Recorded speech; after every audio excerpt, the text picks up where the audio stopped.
You're listening to Uranium Spotlight on Tuesday, June 24th, 2025. Brought to you by PurePoint Uranium Group, your exploration partner in the most prolific areas of Canada's Athabasca Basin. With a collaborative investment model on district-scale projects and validation from industry leaders Cameco, Orano, and ISO Energy, PurePoint is investing in Canada's uranium future. And now your host, Chris Frostad. This week on Uranium Spotlight, uranium market tightens as utility spot buying rises. Niger nationalizes an Orano mine, and equities notch a record-breaking 11-week rally. The uranium spot market surged to $76.50 a pound last week, jumping $6 from the previous week's close of $70.50. It's the strongest weekly gain we've seen in months and came on the back of real volume. The driver? SPUT Physical Uranium Trust. SPUT closed a fresh financing and promptly returned to the market with significant purchases. That activity sparked a wave of follow-on deals late in the week, pushing the spot price sharply higher. Now it's important to understand what this move does and doesn't tell us. This was not a reflection of new utility contracting. It's not a sign that utilities are suddenly paying up in the spot market. What we're seeing is financial demand. Investor capital being converted into physical uranium and taken off the market. That still matters. SPUT's activity reduces available near-term supply and reinforces the scarcity thesis.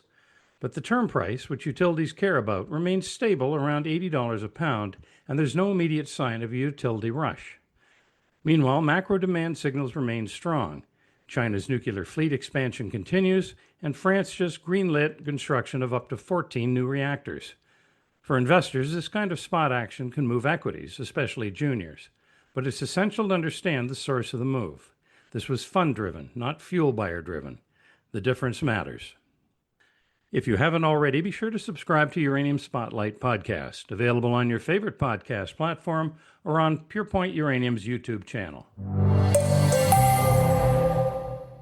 UxC has released its second quarter spot uranium market update, and it paints a picture of a market that's regained strength over the past 3 months.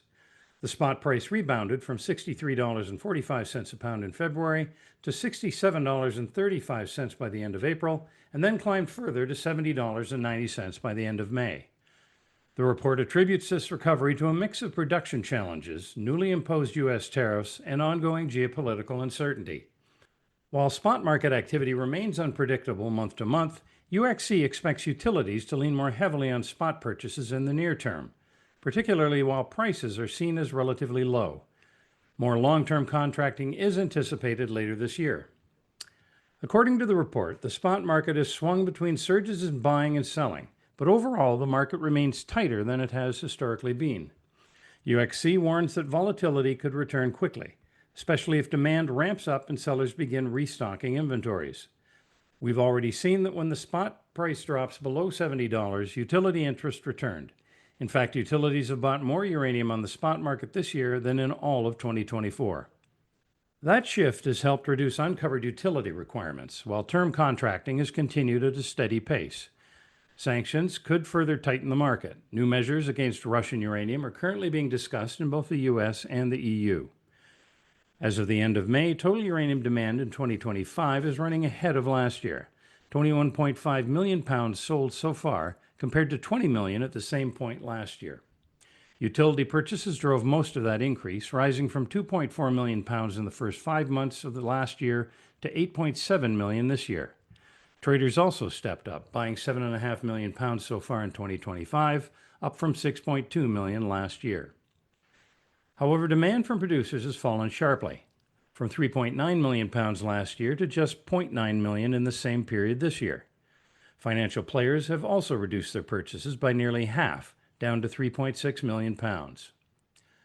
Looking ahead, UxC expects between 8 and 14 million pounds of demand from June through August, compared to 9.2 million during the same period last year, as some utilities may try to get ahead of the fall buying season during what's typically a quiet summer market. On the supply side, things are relatively muted.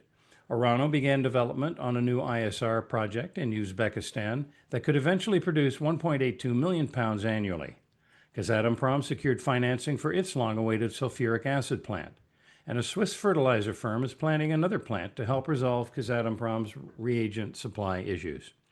Meanwhile, the U.S. is now on track to produce roughly 1 million pounds this year from the White Mesa Mill. That said, in our view, these new developments, while notable, represent small and mostly future contributions to global supply. They're unlikely to offset rising demand, especially as we head into the fall. UxC's outlook highlights the potential for renewed volatility in the months ahead. Summer may bring a seasonal dip in buying, and with it some downward price pressure. But if the U.S. proceeds with its proposed nuclear fuel sanctions on Russia, including a 500% tariff on Russian material, that could place major upward pressure on prices. More importantly, demand continues to grow, yet no significant new production is scheduled to come online before 2026, aside from White Mesa. And even that won't be enough to meaningfully close the gap. For investors, the takeaway is clear. The uranium market remains structurally tight, with prices supported by rising demand, limited near-term supply growth, and intensifying geopolitical risks.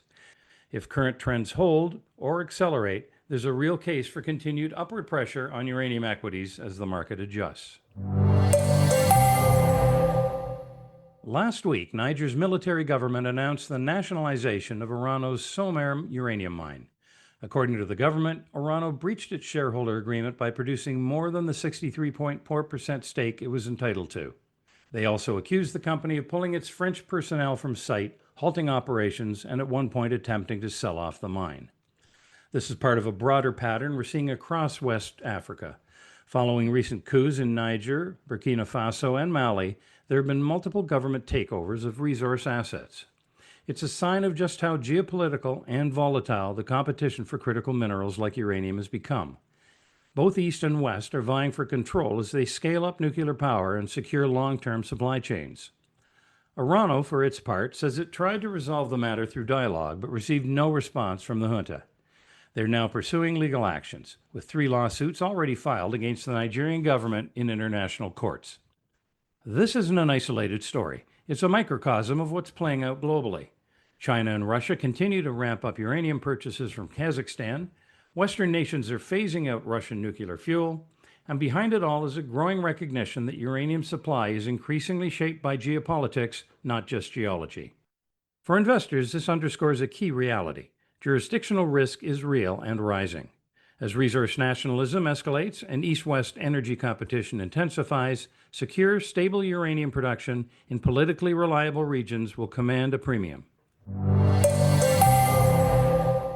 Uranium equities just marked an 11th straight week of gains, the longest winning streak the sector has ever seen. That alone should catch the attention of any resource investor. What we're seeing isn't just a speculative pop. It's a structural shift that's been building for some time. Last week, the Global X Uranium ETF hit a new 52-week high, more than doubling from its lows just a year ago.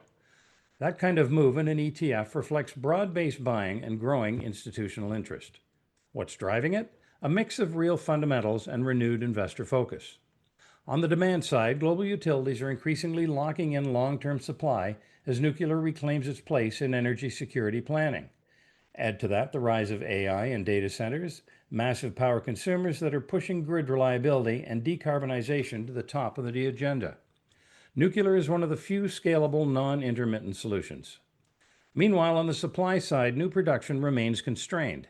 Development timelines are long, costs are rising, and many of the sector's new promising projects are still years away from delivering pounds. Put it all together, and it's no surprise that companies like Cameco and NextGen have seen significant appreciation. But this rally also signals something broader. Uranium is no longer an overlooked corner of the market. It's drawing mainstream capital, policy support, and serious momentum. Whether this run continues or pauses, it's clear the uranium sector has entered a new phase, one where energy transition, geopolitical relevance, and investment flows are all converging. And that wraps up your Uranium Spotlight coverage for this week. For more news and events from the world of uranium, please tune in next week to Uranium Spotlight. You've been listening to Uranium Spotlight, your weekly podcast dedicated to delivering the latest news and events shaping the uranium fuel market and its critical role in the global energy landscape. Brought to you by PurePoint Uranium Group. PurePoint actively operates a portfolio of advanced uranium projects in the world's richest uranium district and has established partnerships with industry leaders. While our passion for this subject is undeniable, it's essential to clarify that the information presented here is not investment advice. Instead, our goal is to offer an unbiased and comprehensive review of recent events that could impact uranium prices. Join us again next Tuesday for Uranium Spotlight.